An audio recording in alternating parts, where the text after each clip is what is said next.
This is the HomeTech Podcast for Friday, the day after we won our independence from the aliens, July the 7th. And happy Canada Day too today for Gavin. From Sarasota, Florida, I'm Seth Johnson. From Reynoldsburg, Ohio, I'm TJ Huddleston. And from Pickering, Ontario, Canada, I'm Gavin Campbell. And welcome to the HomeTech Podcast for, I don't know, beating up aliens, because, you know, that's what we do with our fireworks, I guess. That's what I learned. Home technology, home automation. I wonder if you could automate, if the aliens took over, if you could automate your home assistant to beat them up or something. I don't know. It'd be fun. Absolutely. Take Clippy out there and just run over them. Because this is America, USA. We fly jets into giant spacecraft. They didn't think about that when they designed it. That's right. This is why we need Home Assistant and OpenAI. So that way, if the aliens do invade, then my Home Assistant knows what to do. Oh, there you go. Because it's not going to know what to do. I don't have time to program that. There's too many variables and everything. If aliens take over, ChatGPT already knows. What's the YAML code for if aliens take over? I think you got to put a template on this. There's got to be a hacks. There's got to be a hacks. Oh, there's a hacks for it already, I'm sure. Yeah, come on. It's like adaptive lighting. It's just in case. Case of aliens.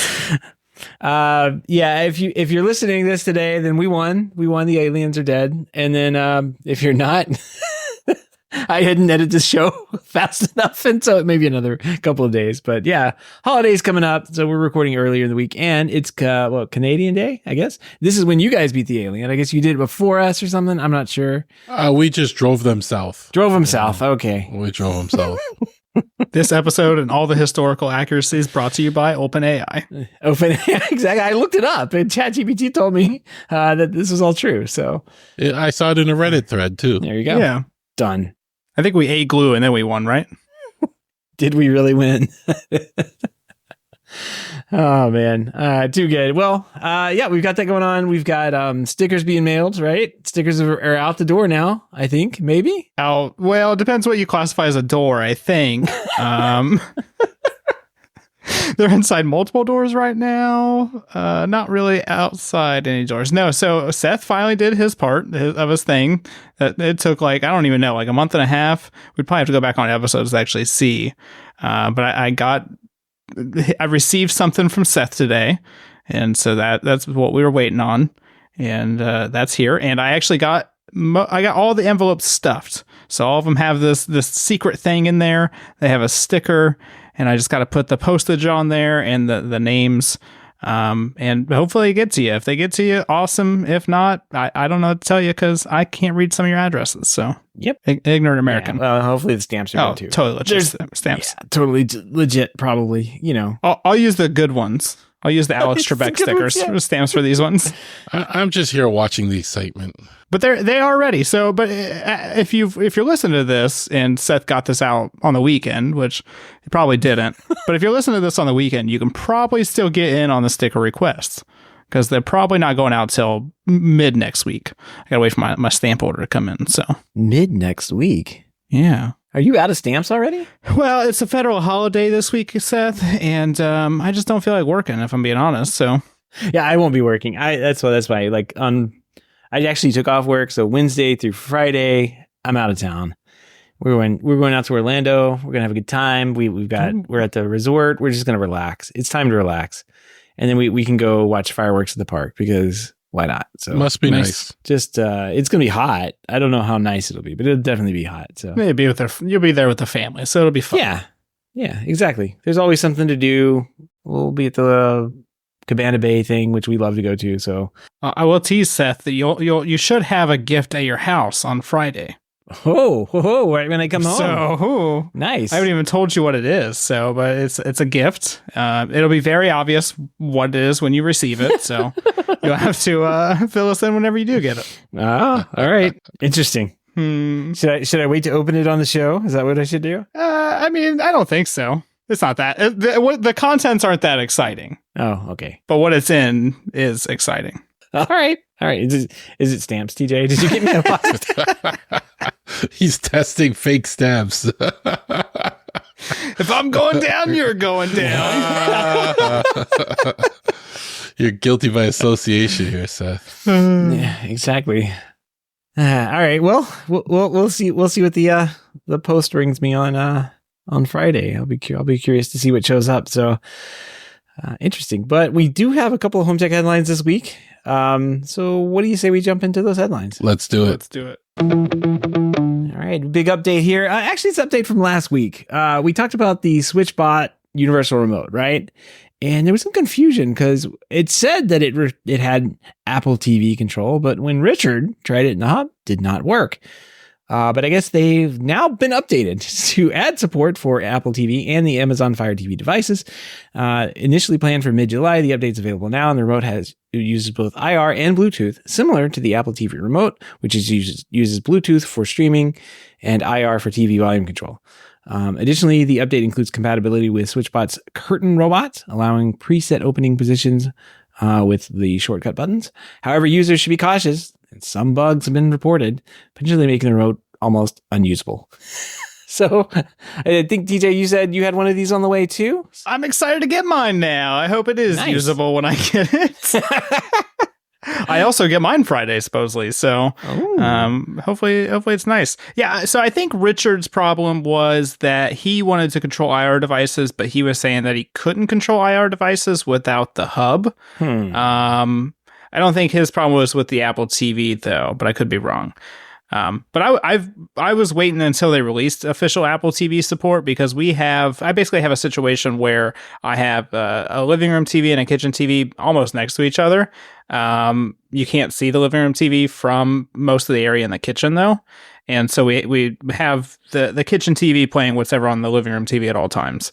And it'd be nice if I could use the SwitchBot remote to control both TVs along with the Apple TV in the living room, because then I could replace basically 3 remotes that I have currently.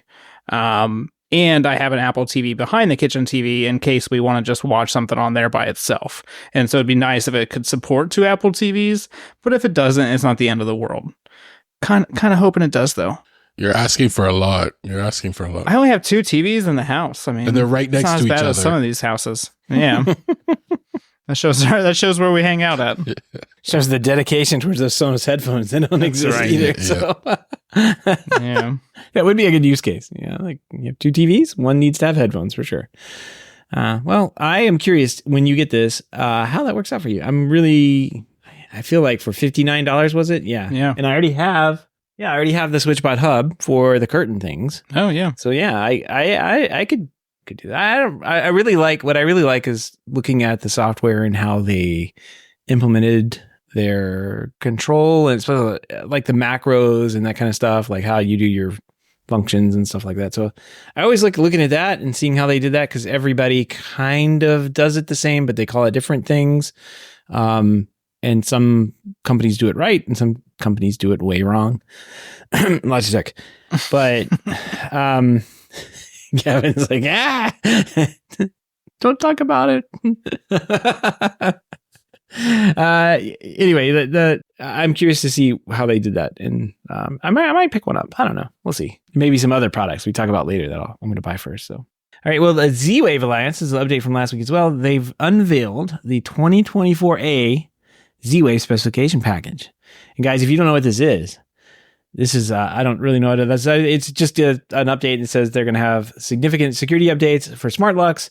They've got user credential command class, a user credential control specification.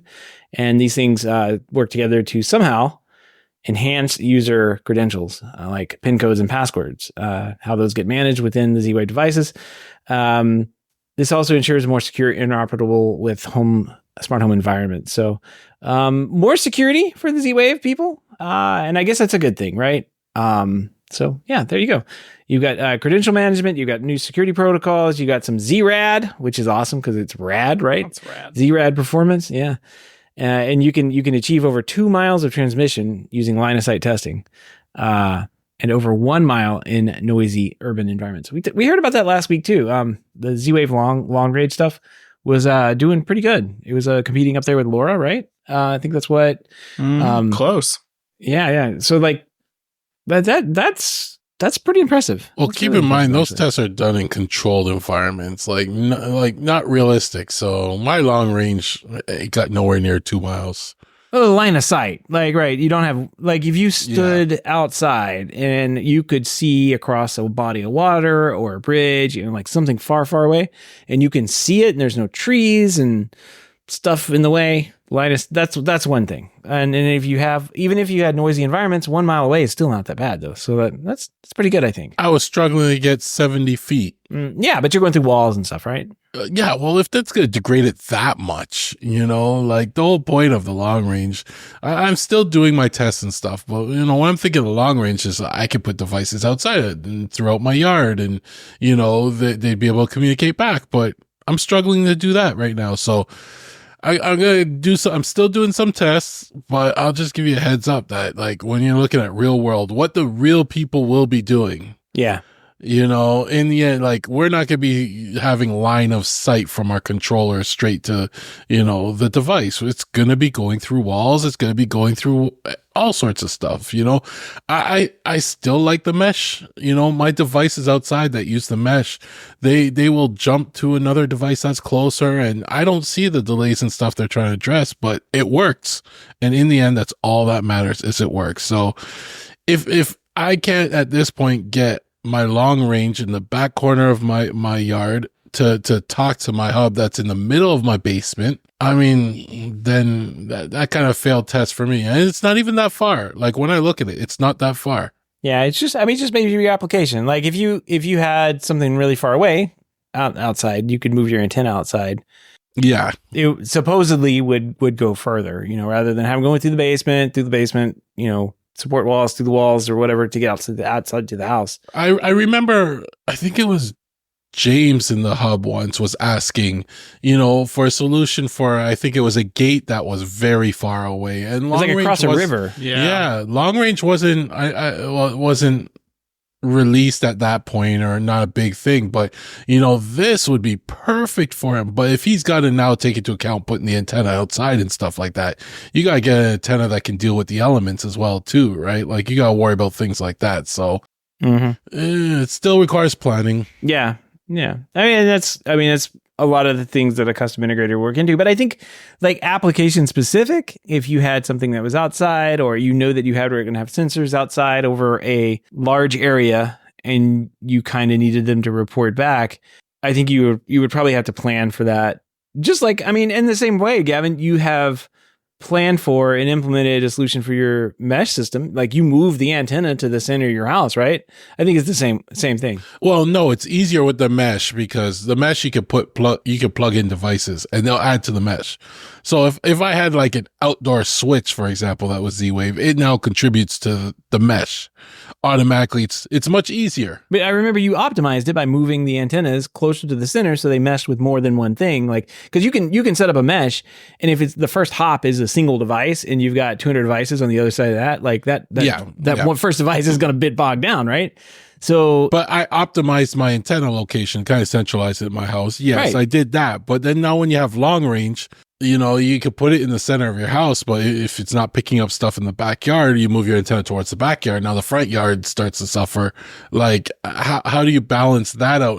It's not like it was nice now with the mesh because I could just throw a repeater in there to assist, right? But you can't do that with long range now, right? It's point to point. Yeah. Right.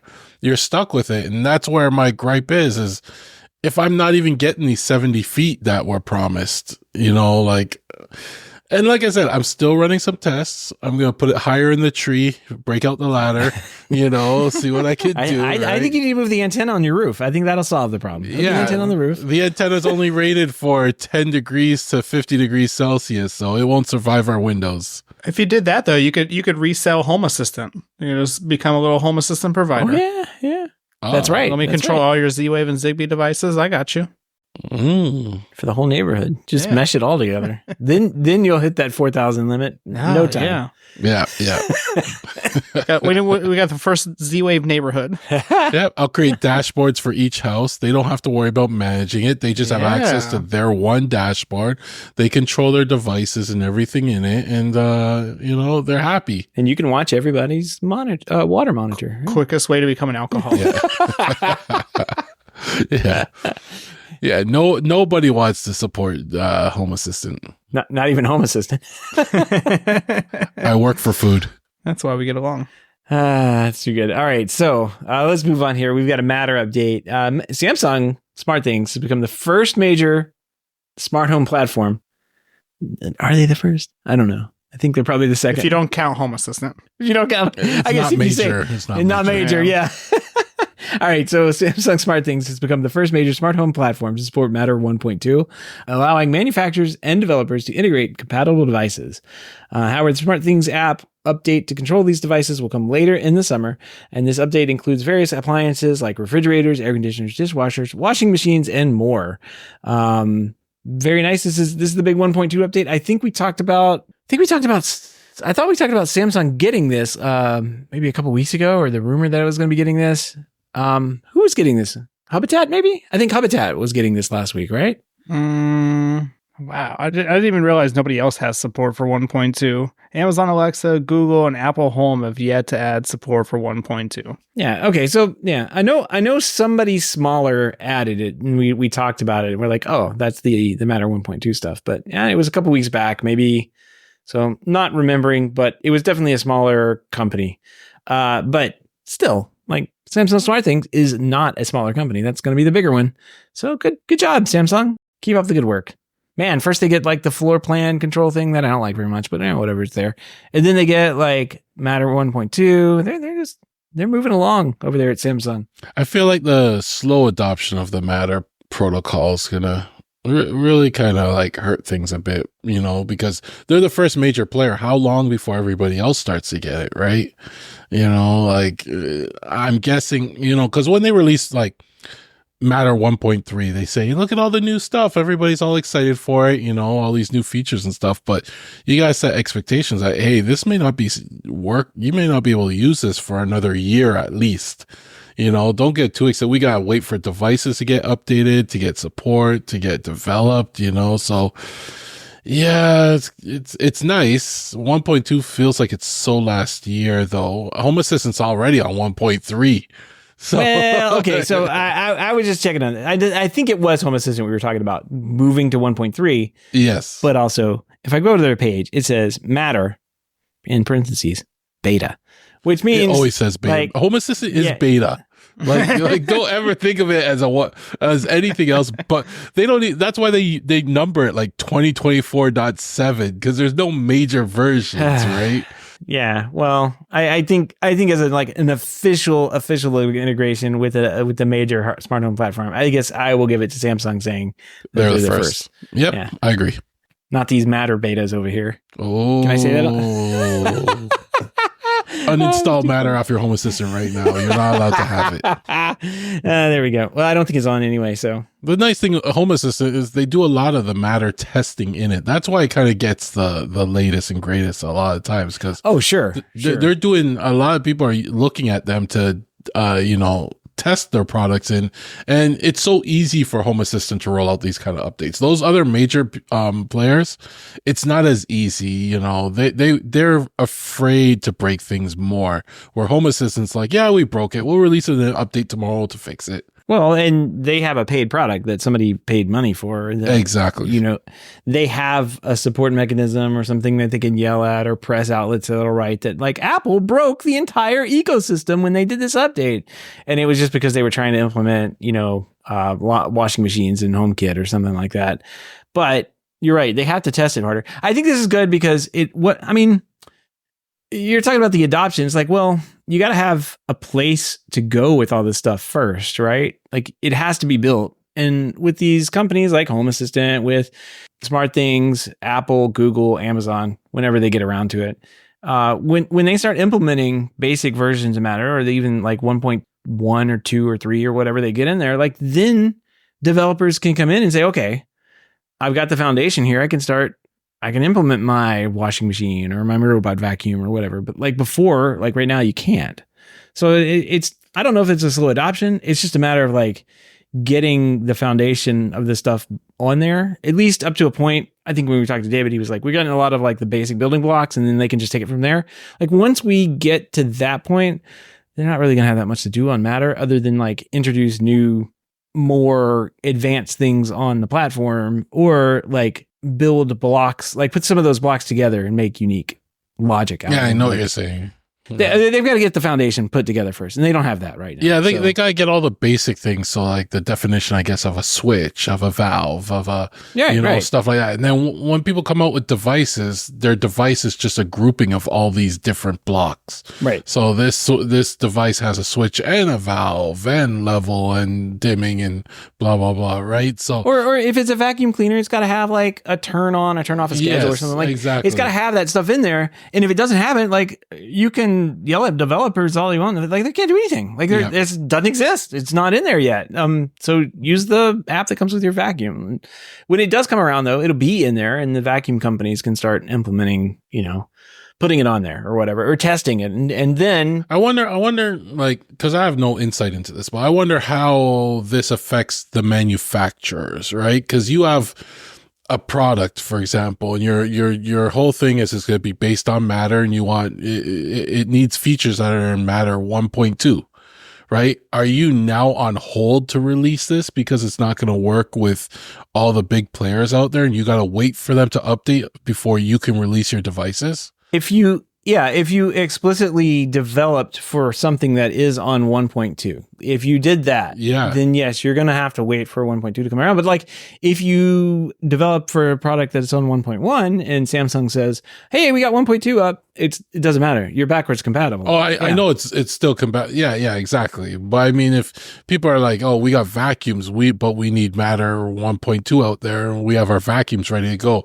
They're now at a point where they got to wait for everybody to upgrade or wait for the big players to upgrade before that vacuum's going to across those big ecosystems. Yeah, you're right. Yeah, because they can only promise it will work on the ecosystem that has an update. Exactly. And they could wedge it into a light switch or something, right? Yeah. Like on off for your vacuum. You can say, oh, well, when it's on, it's running. And when it's off, it's not. Or it's a dimmer. And like when it's 100%, it's on great vacuum. I hate when they do that though. I hate when they do that. But that's all they can do. They just hack it in place. That's what I hate when they do that on the other protocols. They utilize like a switch for what's not really meant for. Right. And the problem is they never go back and fix it. But it sounds like that, at least from the conversations we've had, it sounds like they're really trying to get those basic building blocks put out of the way so they can move on to other stuff. But also like these manufacturers who make these products can implement their solutions inside of this ecosystem. Yeah. But it's going to take time to get there. We're only 1.2 or 3 or 4. I think we're at 1.3. 1.3 right now. So, they're working on the spec of 1.3, but I think they're working on 1.4 now. Yeah. I mean, 1.0 doesn't work ever, right? 1.1 is like the bug fixes. 1.2, 3 have gotten pretty good stuff. 1.4, who knows what it'll have? And when was 1.10 released? 1.0 was October 2022.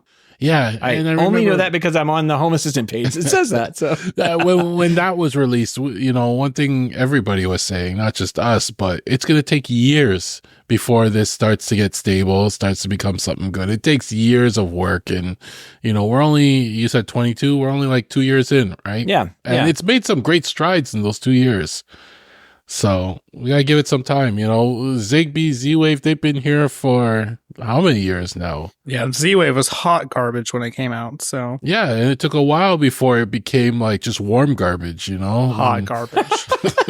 Now it's dead, so it doesn't matter. But now it's cold garbage. But still, it's been out for a while. Yeah, I'm trying to see if there were in this Wikipedia article if there's any. Yeah, 1.1 was May 2023, 1.2 October 2023, and then we roll back to 1.3 again in May 2024. So maybe in October you see 1.4, right? You'll go from 1.3 to 1.4. So if they do this May October release cycle that they're working on, they'll move things quite. The Wikipedia article actually has the updates on like what went in. 1.0 had like mains, power plugs, electrical light switches, door locks, thermostats, heating, ventilation, had very basic stuff. Blinds, most shades. We all remember when that came out. It was like, there's not much here. And then they're just adding onto it. They keep adding onto it. You get more stuff. They get refrigerators, portable air conditioners, dishwashers, laundry washers. Okay, that's in step. And then who knows what we'll get, out of 1.4. We didn't, I don't think we covered this we didn't really talk about it when it came through, but it did come through, and it was just, I think I skipped the story because we talked about Matter way too much one night, as we're probably doing tonight. But there was a story about like Apple secretly including what was it, a Matter chip or a Thread chip? Yeah, inside got that Thread chip. Yeah, it was like inside their Mac computers, and everybody's like, well, why would you use that for? But I think, I mean, there's a bunch of things you could use it for, like especially if it's like a computer that just doesn't move all day, like if it's one of like a Mac Mini or something.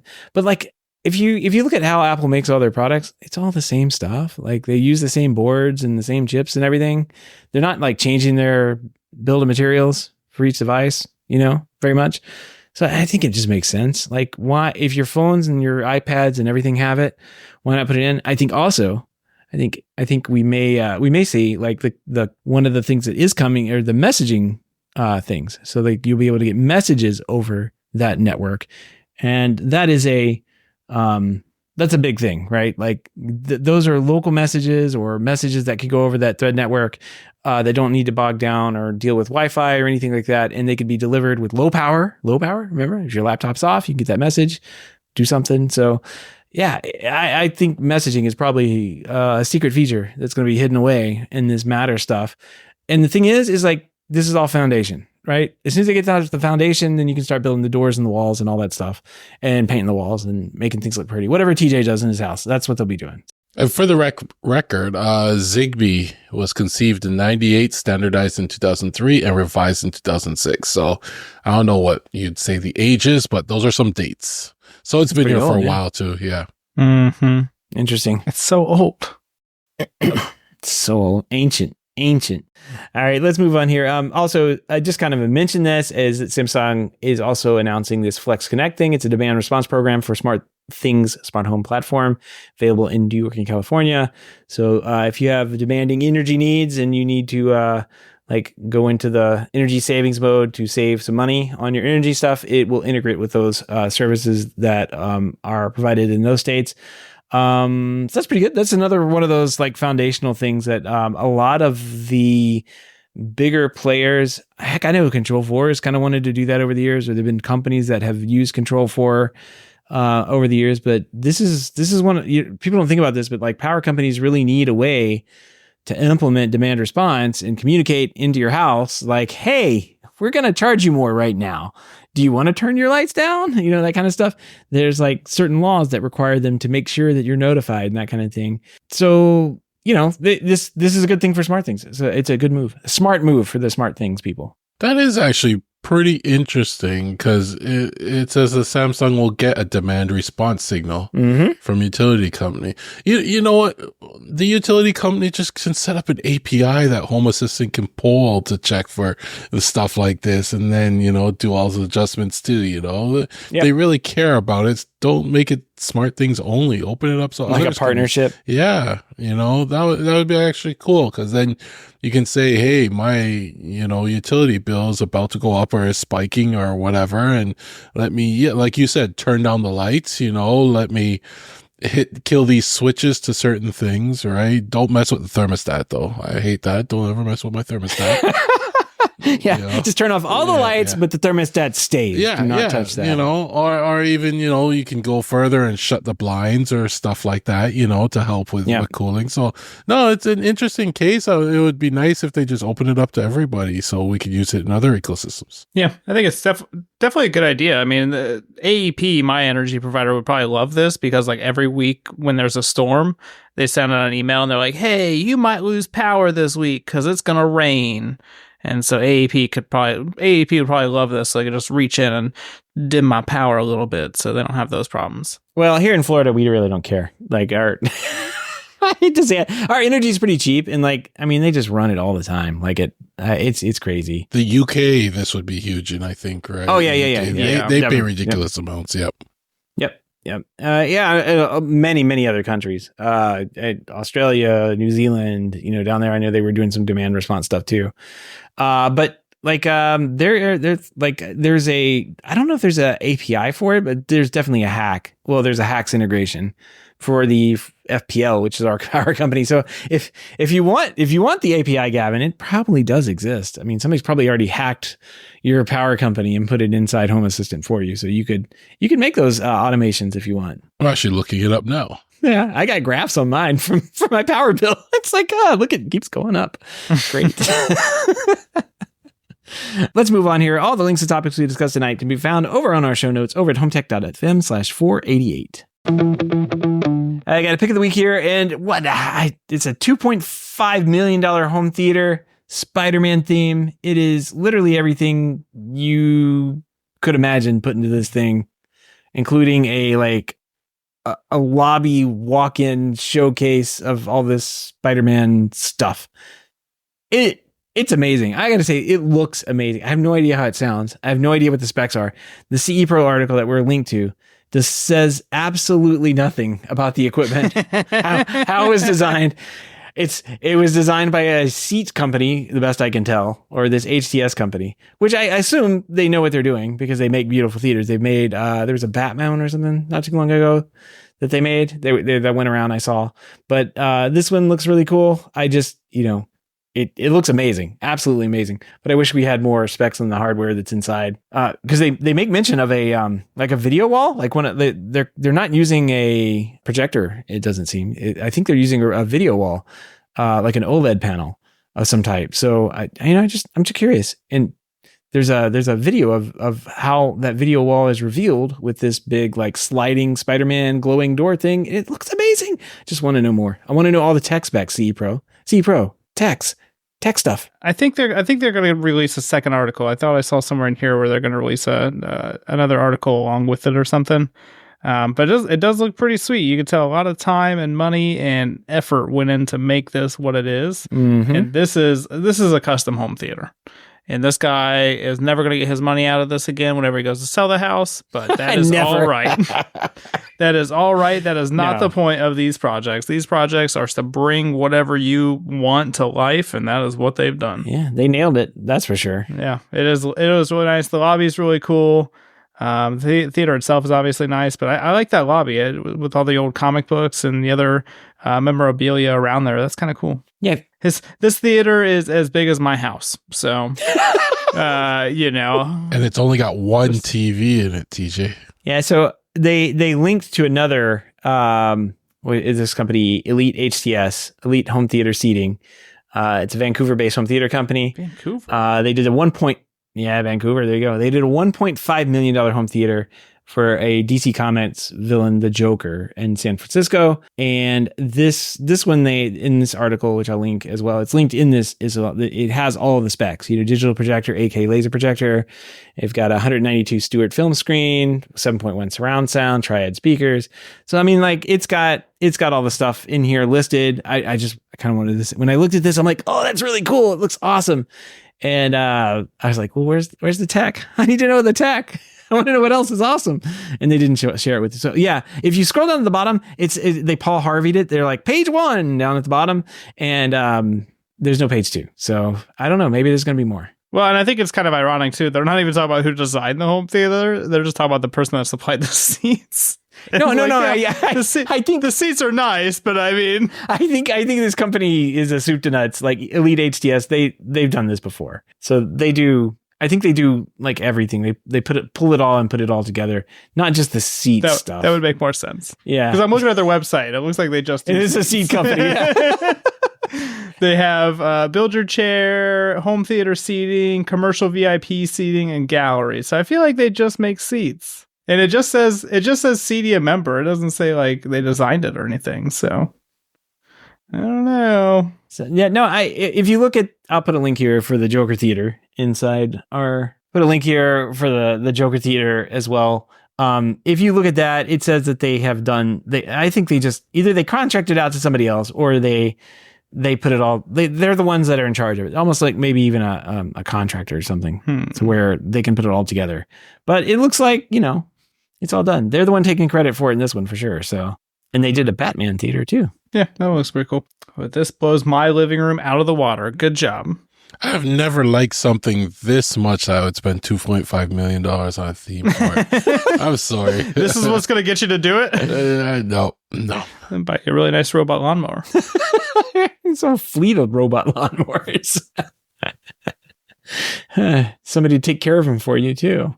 Man, yeah, that's quite a bit of money. I mean, there is a lot of work that went into this just by looking at the aesthetics and then knowing that there's like a theater built into it.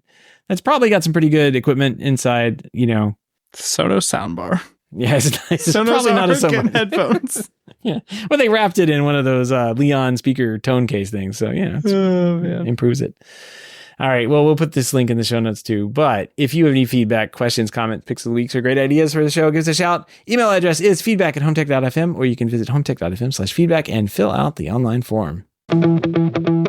All right, project updates tonight. We got first we got Home Assistant updates. It could be an update by the time the show gets out. I don't know. It sounds like it probably could. 2024.7 is on the way. Beta release notes are out. It looks like this is not going to be a very big release, but they've got a couple of things in here. New dashboard customizations, data table enhancements, and some blueprint stuff. They've got new integrations from We've got new integrations from Aquacell, which is a water softener monitor. Okay, there you go. Insta EcoTrend, which is a monthly heating water consumption thing you can use. Mealy, which is a self-hosted recipe manager. Okay, there you go, Home Assistant. Bringing some odd stuff in, but there you go. And then Naki, which is a smart device that turns any surface into a remote control. That sounds interesting. Well, before you go off into your tangent, I know you're about to go off on that. I know. Not Seth. Come on. Let's go check out this Naki. Hold on. Before you go on to Naki, I just want to say, yeah, it doesn't look like a big a release, by what we look at it, but there's constantly under the hood work being done. One thing I like though is the ability. I actually asked I think it was Frank one time on Mastodon if he could build this into a Spook integration, but being able to link template entities to a device, that's kind of cool for organizational purposes. So you can create your own entity and then you can link it to a device. So when you're looking at the device page, it's associated with that device, and it helps with sorting and understanding where things are. That to me is the one thing I pick out of this if I'm going to be playing with, but it's got a lot more going on under the hood. I'm looking at the milestones for 24.7.0, and they've got 93% complete on GitHub. So yeah, there's a couple things that they've done. By the time this show's released, 2024.7.2 will probably be out. It'll be out. The .1 or something will be out by then. So who knows? They fly through this stuff. So Naki, it looks interesting. Gavin, if you like tapping, I know you like tapping. We talked about you and your tapping and how much you really like to tap on things. This is the ultimate tapping thing. Like you can just, you install this device on something, a table, a wall, a door, anything you can tap on, really. You can install it on anything you can tap. Maybe you can't even tap on it. You can still install it there. You can still install it there. It doesn't matter. If you tap, then it'll trigger an automation, I guess. This is actually kind of cool. This should have actually been the pick of the week. The Spider-Man theaters, whatever. I mean, anybody can spend $2.5 million. Exactly. But you can buy this for only $100, and that's a much better deal. Yeah. And for six months, you can tap on walls and stuff until the battery runs down. You got to put a new battery in, but yeah, there you go. I like the ideas. I like the idea. I like the examples they give, It's just mount it here and tap that, and then you can find your phone, right? So many possibilities with this. So many jokes around this, but this is a family friendly episode, so we'll save it for the extended version. Whose family is listening to this? HomeTech After Dark was definitely a little R-rated when we were talking about tapping things earlier. Yeah, all the things you can tap. Yeah, I think I'm more of a clapper instead of a tapper. I really should register that domain. All right. So I'm a clapper, not a tapper. Yeah. If what's really neat about this is that you can, clappertapper.com. What's really neat about this is that you can actually set it up to do like 10 different combinations or sequences of taps. So like 3-4 taps, but you can also like tap, tap, tap, tap, tap, tap. It's like you can do different little codes in there if you wanted to and change things up. They have all sorts of little, things on here for like examples, like you can, when somebody knocks on the door, or if you install this into your coffee table, they have a guy rubbing the surface of his coffee table. It's a really weird, rubbing his table a lot. It's a really weird. You should go check out these illustrations. Yeah, he's got a broken arm too, I'm pretty sure. So like it's AI generated, but he's like, no, baby, it still works. Look. Yeah. Like, what's the secret knock? You know, then the door opens. He's got 2 taps plus 2 taps, and it gives you movie time. So like, there's some stuff on here. That's what I want. Yeah. The funny one is definitely down the very last one, where it says breeze easy, and it's got 5 taps on the bathroom wall, and it's got this guy looking really concerned about being on the toilet. And yeah, I guess that'll turn on the vent. Yeah, try and explain that to your guests. You know, if you need to turn tap on the wall a bunch of times. Tap on Which the wall right is it? The wall. one behind it? Yeah. You just have a sign on the wall that says tap this wall 5 times to turn on the toilet fan. Tap here for the fan. And what's great about half these illustrations is that they're actually AI generated, and somebody looked at these and was like, yep, this portrays what I want. Well, it says down at the bottom here, and I'm just going to pick on them, but like there's a lot of AI generated stuff on this page, but the devices look pretty real. But it's proudly invented, developed in Simpleton, Texas. So there you go. They've got good taste there. Texas was made by AI. So Texas isn't real. Hey, yeah. So anyway, $100 for 1 3-pack for $229, and a 5-pack for $329. You get 5 Nagi. You can mount them around. They also have a USB-C adapter, so you don't have to change out the batteries all the time, and a little extra mounting plate that you can do for $15. All of it looks pretty good. I don't know. I kind of like this, guys. Like, I like the idea of installing it like underneath a bedside table or something. Tap it on that table, and then your lights turn off, right? Like, that's better than like, I mean, you could do that $100 for a tappy and never see it. Or you could do a SwitchBot or some kind of little button, like a Lutron cassette, sorry, SwitchBot. I meant to say Shelly button or something like that. You could do that. But those tend to like flop around, you know? But this is like always there. It's installed with the furniture. Tap the bedside table, lights turn off. That's a pretty good idea. Tap that table. It's a good idea, but I think it's an idea that you may have just one of these devices, because you'll get lost in taps. You know, like if you just think about it, you have them all over your house, keeping track of how many taps on what walls, where they're placed. No. You can just, you would just have one of these at your bedside for you alone. Like, no, you literally need one on every surface of your house, and they all need to be programmed the same. So that way you can just that way you automatically you just tap everywhere. Yeah. Everywhere you tap, something happens. That's right. And you just tell that somebody, how do you turn on lights on for your house? I don't see the wall switches or anything. It's like, just tap on something. Just tap on the wall. Anywhere you want, twice. It's totally intuitive. Just go and tap on something, and it'll happen. Most fathers already know that when you need something done, like the TV turned on or the light turned on, you just tap the back of your child's head and it will get done.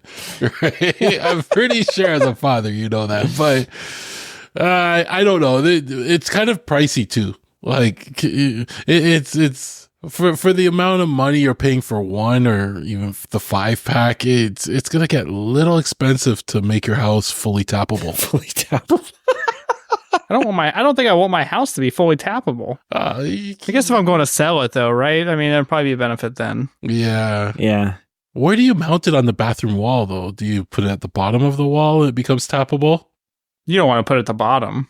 Splash effect. You don't want to put that. I think you have to like go to the other side of the wall, cut an access panel in. And put it on the inside. Oh God. That's the way you should do it. Yeah. Best I can tell. I don't know. Cool idea though. It's an idea that can be incorporated into something else though, and probably spawn bigger ideas. It's a great idea for another company to buy and keep the patents. Yeah. Yeah. Stuck on the throne, can't reach the vent. Why waddle when you can tap your way to fresh air? I don't like voice control, but I feel like voice control is a better option here for most of this. Not when there's people outside listening. Yeah. Well, why does he keep knocking on the wall? I don't know. What was your bathroom fan called again? Every time you knock on it, your wife is like, "Yes," like, what do you need? You're knocking. No. Oh man, and they have some. I think we've all agreed, like the little find your phone thing, like tap and your phone starts beeping wherever you lost it. That would be a good thing. But yeah, I don't know. It is expensive, but it is a unique and interesting device. So thanks, SmartThings, for pointing that out. I think that's actually pretty cool. I like Thanks, that. Home Assistant, for pointing it out. I'm sorry. Thanks, Home Assistant, for pointing that out. Sorry. Just upset a lot of people. Well, maybe they do have SmartThings integrations. What do you think about that? They probably do. Let's see. They've got a bunch of stuff that I don't know about. Yeah. Also, they do have local HTTP callbacks, or whatever you want to call it. Like you can use local control. So anything that can take an HTTP command, you can program that in too. So that's kind of cool. Lutron, Ecobee Nest, iPhone. That's not really a thing. August, Samsung Smart TVs. So yeah, Samsung Smart TVs. Maybe that's in there. I don't know. It's kind of a weird list of things here. Alexa, Philips Hue, Casa Smart, Wemo, Yeelight, LG, Brava. So they may have their own integrations with a bunch of this stuff too. So pretty cool. I kind of want one, guys. Get us, Seth. Go for it. Well, moving on here, Gavin. I know what you got going on. You still debugging your Z-Wave? What's going on? What's going on over there? Wait, before I get into the Z-Wave thing, while we were talking on the show, I found out my local utilities actually there's a Hacks integration for Home Assistant for my local utilities. So it has all sorts of sensors and entities on it to tell me peak times, rates, etc., etc. And I can utilize that. Oh, I'm going to be playing with this tonight. Just to, I could set up a tile on the dashboard and say, hey, don't run the dryer now. You can run it later. Or even make it, easier. I'll just cut power to the dryer so it can't be used until, the rates are, the right rates, stuff like that. But that's cool. I found that out. There's something in Hacks. That's definitely something like I think would be useful. Like we don't have that here. We don't have we have a flat rate or whatever, but if we had that, I totally see the power that you can get from setting that up in a smart home, right? Like that seems like a pretty powerful option. Yeah. In a point to integrate lights and actually your bigger appliances into this, like HVAC and washer, dryer, that kind of stuff. Building those in so they don't actually turn on and cost you a lot more money than they should. So yeah, I that's awesome. I'll be playing with that. Anyways, moving on to my Z-Wave issue. So last Thursday released a Z-Wave update to Home Assistant and Z-Wave JS UI. Everything went haywire. I saw other people reporting it on the forums. And they're going same issues.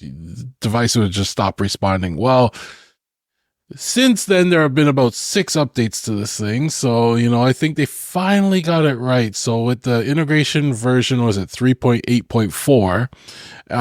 It looks like they finally got everything settled. My Z-Wave has now settled down. So if you're going to need to upgrade eventually if you're going to be putting the 2024.7 on it. So you might as well, do it early, do some testing, make sure you do backups so that you can restore in case. But I'm doing my things all running well, been running very smooth, with my Zeus 800 series controller with version 1.2 for those that may be interested. Yeah, the nice part is they were quick. They're every day there seemed to be a new release. So it was broken, fixed. Yeah, and that was over the course of a week. But in that week, it's heck when things don't work. So all good now. Nice. I'm looking through mine. Well, I do have an update. It seems. No, wait, I don't. Never mind. There are no updates this week. I am fully updated. Oh, that's because the release is coming in. Well, it depends on when you release the show, but the release was 2 days ago by the time the show gets released. But yeah, you'll see the 2024.7. Usually with that, you'll get a bunch of updates. So just wait. Wednesday, you'll be like update heaven. So there we go. Just wait it out. I know how much you love clicking. Wait till you're on vacation and then update. Yeah, I'll be out of town. I'll just hit go, and when we get back, stuff will be on fire and not broken. It'll work. It'll be fine. Yeah, I know how much you like clicking that update. I do. I really do. I mean, it's what I live for every week. Once a month he goes through this dance. Anyways, the other thing I've been playing with again, my Z-Wave printer, my 3D printer. I just have to reiterate how much I love the Prusa MK4. It has been such a dream printer of just print and go, never have to worry about it. I've never had any failed prints with it. It's just been a beautiful printer. I've been customizing the hell out of it in the enclosure, but because of that, my MK3S Plus, which was sitting in the basement, got no love. So I finally broke it out and, started, I gave it a little octopi love, and I'm going to do some more prints on it and make it feel like, it's part of the family too. And I'll have dual printings going on and, yeah, I might sell it, but at this point, it's nice. Just kicking the old one to the curb. You're like, I don't need you anymore. Yeah, kind of. Before I sell it, though, because all right, she's not listening. She still thinks I just have one printer. And now I've moved both of them into my office. So I'm waiting for her to notice that there's actually two. It's a huge mistake. No, but one's still in its enclosure and the other one's out in the open. So I'm hoping she's gonna think that it's just I took it out of the enclosure and put it on the on the shelf. So we'll see how long before she realizes I actually have two. And at that point, I don't have a choice. I will have to sell one. So well, at that point, you'll be dead. Yeah. So No, at that point, I will have to sell one. So no matter what, it's going up for sale at some point. My MK3S Plus, but that one works like a dream too. But the MK4 is awesome printer. Very nice, very nice. I haven't clearly done any projects since we recorded the show last, but it's been a busy week, and since we're going out of town, trying to get everything wrapped up, including mowing the lawn, which I guess is my biggest project. Since I was out of town, got sick, and then had a bunch of family obligations for the last week or so, and work stuff. I haven't been able to mow my lawn, and I shared a picture with you guys. So what doesn't Clippy do it for you? Well, Clippy can't handle the big stuff, and since I was out of town, I didn't run Clippy, right? Oh, okay. He's also been out of service for the front yard because the power company's been up there messing up the lawn. They've got holes. Mess up the Yeah, they got holes and stuff. Now the holes are there, but they're under grass that he can't mow because he's too small. And so I have to basically make a run at this with a push mower that I have. So I got out there this afternoon, and sharpened up the blade on it because there was no way I was going to cut that big grass with a push mower. And I probably got about halfway through. I think I made a good effort. I shared a picture with you guys. It's not good. It's not a good situation. So now I did make a run I did have a couple of an hour or so to do the front lawn because it was extremely tall and waving around in the wind. Nowhere near as tall as the backyard, but now the front yard needs to be we've gotten 4 inches of rain in the last couple of days, an amazing amount of rain. And in Florida, when you wake up in the morning, you're look outside, you're the grass has grown 3 inches, just overnight. It's ridiculous. So it just takes all that sunlight and water and converts it into grass. And then you have to cut it. That's what I'll be working on probably for the next couple of days until I leave. And then, I'll do it again when I get back. Because Clippy's still out of commission. He gets a break, an extended winter break. But yeah, I can't wait to crank him back up and get him working on the rest of the lawn. So I don't want to do this anymore. No good. I need a bigger Clippy, bigger wheels, bigger blades. Don't let Clippy hear you saying that. No, he needs bigger. He needs tires that the little rubber tires. They hit the grass or the sand that we have, and when he tries to turn, they just dig down. They just kind of make a hole. I think that I've seen little boots, more rugged. Yeah, I've seen more rugged ones where they can adjust their heights even, so you can have it so that it does, can get the higher grass and then it slowly lowers it down with each pass and stuff. So that'd be nice. It's just. Yeah, it would be nice. But yeah, I've seen that, but they have limits to it too, right? You have to give it a good starting point. You do there's no way that he'd be able to handle this. I mean, that grass is probably 20 inches high now that I'm suffering through right now. So it's very, very tall grass, field grass at this point. So not excited about doing what I have to do, but yeah, I do need to get the ones with the tank treads on them or whatever, where they could just mow the lawn. It's ridiculous. Maybe Gavin can print me one. It's gonna cost you. Yeah, just send it in little parts. I know a guy with a bunch of stamps. Yeah, I'm gonna need a lot of stamps. I got you. My stamp dealer. All right, well, TJ, what you been up to? Yeah, I got a couple small things going on. I think either right at the end of last week's episode with Agnes or after we finished the episode, I realized I needed some new Zeus products. So I bought some Zen 37s. They're the wireless scene controllers. Sweet. It's got 2 big buttons up top and it's got 2 small buttons at the bottom. Basically resembles I don't know, any other scene controller you see. But it's pretty nice, though. It charges via USB-C. Just takes like a 2032 battery, I think. So you can just replace it anytime you want. Works via Z-Wave. It's got long range on it, so you can put it in a far away land as long as it's not too far away and control whatever you want to. So that's pretty cool. I'm using it in place of my Lutron audio Picos. And I like my audio Picos. They're pretty nice. But I wanted something different. And I don't know if this is what I wanted. Kind of glad I have them because I needed more Picos anyway. But I wanted the ability to like double tap and triple tap. And I don't know if I just don't have this set up correctly or not, but I don't think it supports that. I think it basically just supports a single tap on everything. But I haven't done a deep dive on it yet. I'm using it in the kitchen right now. The top button turns on and off the TV. The bottom buttons control the Sonos volume, and the middle one turns the cabinet lights on, I think, right now. So it's working pretty good so far. I don't have any regrets on it. Mounts similar to the Lutron Caseta Pico remotes, but instead of having like the, Seth, the little like tab thing that the Pico slides into, it doesn't have that. It's literally just a magnet. Oh, so like the plate is a magnet and it sits in the spot where you're gonna put the switch at, and then the little wireless controller just magnetizes right to it. So that's pretty cool. I was worried about the magnet because I was like, well, I don't want it to walk away or like fall off the wall or anything. But it seems really strong, so haven't had that problem at all. It's a Zen 37, right? Yeah.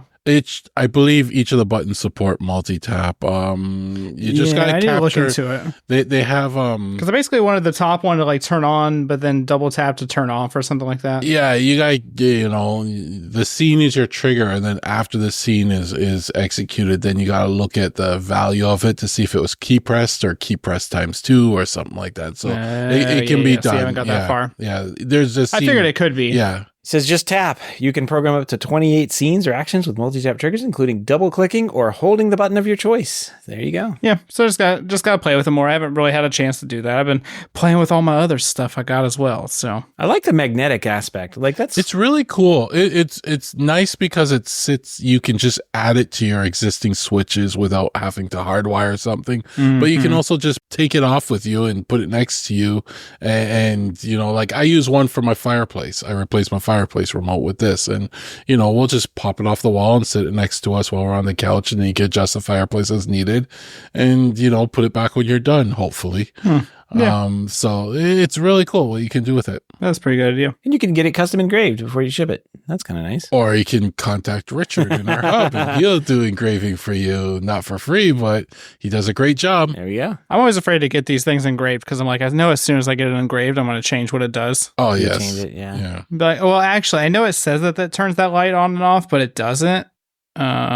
Yeah, that was, I guess one of the things Control 4 did nicely is that you can, and Lutron too, like you can pop the buttons off and put new engravings. Like, yeah, individual buttons and redo them. You just had to pay, a nominal fee for that, for each one of those services. But I do like that. Like you should be able to pop a button out and swap it out with a new engraving if you need to. Yeah, that's always a good point. But I would recommend this if you're looking for some kind of wireless scene controller that's kind of like Lutron Pico. I don't know what else I would actually compare those to. That is what I've used in the past, and that literally reminds me of that. It's a little thicker, but I do like it. It looks nice. Device. I like the 2 big buttons and the 2 small buttons too. So that's good. Yeah, it's simplistic, Yeah. Also been playing around with, today I stopped at IKEA, and I was like, well, I need more motion sensors for my house, and I'm next to an IKEA, so I'm going to go to IKEA. And so I did. I got 4 of the Valhorn motion sensors. These things are dirt cheap. They're like $9. Wow. They work well. The setup process is hilarious because it's basically like this dome, and like motion sensors are, but it's like a pretty big size dome. but you you add it to the hub or whatever, and it glows red. And I really want this to glow red every time it detects motion. So it's like an eye in the middle of the night just staring at you. Remember like Fabaro did something like that? They had some... Yes. Yeah, they like blue and red. You could change colors or whatever. Yeah. Yeah, it's fantastic. I love it. I want more stuff like that. But I have so many motion sensors in the house now. I think I have like over a dozen. So I got these added. They worked really quickly with Home Assistant. I'm running Zigbee to MQTT. They added really quickly. They've updated and all that good stuff. They work fine. They're motion sensors. Nice. And they're $9. I mean, where else can you buy $9 motion sensors? And meatballs. Yeah, and meatballs. I don't know. Do you guys have the like downstairs when you check out? You have like the hot dogs and the... Oh, yeah. 75-cent hot dogs. Yeah, those are great. And they have the giant slab of diabetes-inducing sweet rolls. Do you guys have those? Like cinnamon? I don't know. I've only had IKEA food one time, and that was it. So only reason I go there. No, yeah. I go over there for cheap plates. So because I cheap plates and cups because I break ours all the time. I'm very clumsy. Oh, that's why you were actually at IKEA. It wasn't for these. It's just like, I broke a plate this morning. I gotta swing by before Nicole notices. Nah, she was there. So. I was like, you go look at all this stuff. I'll go look at this smart home stuff over here. Also got a Railink Panorama PoE camera. Which model is this again? I forget right now. Oh, it's the Duo 2. So Railink Duo 2 PoE. It is funny looking. It looks like it should not be in somebody's house. It's like a very serious looking security camera you would see on a business, and you'd be like, oh man, these people definitely upgraded their security systems. It's a little funky looking though. But panorama camera, it works with Blue Iris, so I got that going for me at least. Quality not that good after you like zoom out a little bit. So like we have it in the corner of our house and like in the yard facing our house. And like, I can't really even see my face once it gets to like the house area. And our yard really isn't that big. And so I don't think I'm going to keep this camera long term. It's kind of cool to just see everything in the backyard at like a quick glance. But if I ever need the footage for anything, I think it's pretty much going to be useless. But it's got 180 degree viewing angle, which I feel like isn't that much anyway, because like a normal camera is like 120 or 130. I mean, the price is right. I mean, there's a... Yeah, it's a really good price. $20 coupon, $139 normal. So yeah. Yeah, so $120. I don't know. I'm torn on keeping it. I have the solar one, which is fine. I basically just need a way to keep an eye on the backyard. Yeah, this is the problem with the super wide angle stuff. Like, you get some pretty good idea of what's happening. I think they're good for like triggers and stuff for other cameras. Like maybe install a PTZ camera to like zoom into an area that gets identified as something happening on it. But other than that, like, yeah, the image quality rolls off like after like 10 feet. Yeah, it's awful. Yeah, you don't really see any detail other than pixels after that. So, and like you would kind of expect that in like the peripheral or like in the center of the cameras or something, but like even if it's in the direct shot of like one of the cameras, it's still not that good of quality.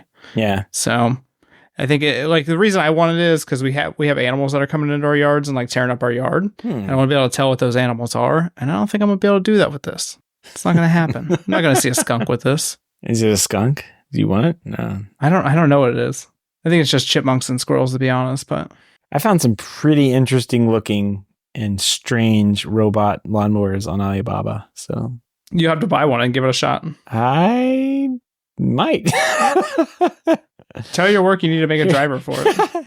Somebody wants to use it with control for. Here's a 2024 Husk Space Varna auto mower. Yeah. It's the Husk Space Varna. Husqvarna. That's probably legit. It's got GPS assist. It's $500, TJ. Come on. I mean, that's it. Oh, they sell my robot lawnmower on here too. There you go. The Segway Navimo i110N. You can get anything you want here. Amazing. Wow, they literally sell all of them. Actually, that's funny. That's all my projects though. I'm refining my Home Assistant automations currently. So I'm working on just getting stuff condensed and stuff actually working. I restored the hub a couple weeks ago, so it's been a process trying to get everything back in order and back working correctly. Nice. Yeah. I've got some ideas on some home automations. I need to get some more sensors, I think, and start implementing either using so I've got the Z-Wave thing and I've got the Zeus thing sitting right here. I guess Zeus is Z-Wave, so this must be the Zigbee. Yeah, Zeus hub. That's your hub. Sonoff. Yeah, it says Zigbee. That's your Zigbee one. So I've got to plug those in and start playing around with products. And I still have those two Innovelli Zigbee switches sitting around doing nothing, so I put those in. Just send them to me, Seth. You don't. I actually need 2 more anyway, so it'll work out for both of us. Oh, okay. Yeah, there we go. I'm gonna run an antenna out to my roof, help Gavin out with his signal issues. Just point it in my direction. Z-Wave really long range. All right. Well, I think that's going to wrap up this week. We do want to give a big thank you to everyone who supports the show, but especially those able to financially support the show through our Patreon page. If you don't know about the Patreon page, head on over to HomeTech.fm/support to learn how you can support HomeTech for as little as $1 a month. Any pledge over $5 a month gets you big shit out here on the show, but every pledge gets you an invite to our private Slack chat at the Hub, where you and other supporters of the show can gather every single day and talk about. I got to say, there's probably going to be some pictures of stickers showing up soon. Maybe. I don't know. We'll see what happens. Yeah. Optimistic. Very optimistic. Soon means, like a couple shows from now. Yeah. Ty was posting pictures of HD DVD players, which, I mean, man, that's some old school stuff. So, yeah. Anyway, always fun stuff going on over there in the Hub, so check that out. If you can't support the show financially, but want to help out, we just appreciate a 5-star review on iTunes or positive rating in the podcast app of your choice. That's going to wrap up another week here on HomeTech. Everybody have a great weekend, and we will see you next week. Till next time. Take care.